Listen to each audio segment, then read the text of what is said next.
Have you or any other council members thought of any other alternatives besides selling the land and raising taxes?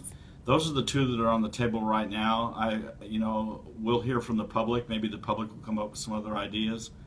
The thing is, we don't want to get the table too crowded. I think we need to come up with a solution. This is obviously something that needs to be solved sooner than later. I think the two plans that are on the table are both viable. So I hope that we can come to an agreement on one of those two. And if not, maybe consider a third. But time is of the essence here, so I think we've got to get moving. All right. Why weren't the vehicles replaced sooner?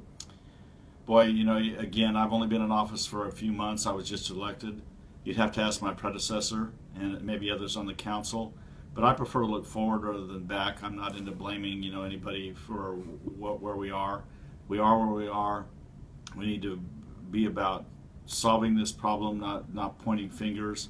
So I say let's find a solution here and let's go down that road instead. In the press conference, you mentioned the tax increase and taking a poll for the public. What would happen if the majority of the public said they didn't want the tax increase? A, I wouldn't be surprised, and B, I just wanted another option on the table. The land deal I think is very viable, and if we settle on that as the route we want to take, I think that's great. I just ran for office as a can-do mayor, and I wanted to give people as many options as possible under the time constraints that we're facing.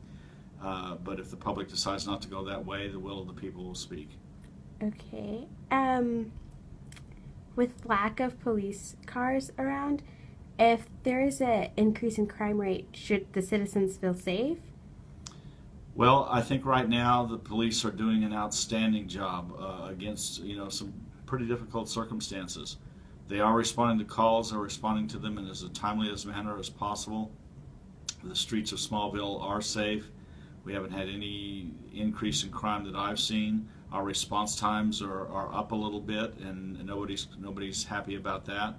But if we can get some decisions made on these cars, get the fleet back up, we'll be back to the status quo, and it'll just be the great little city it's always been to live in.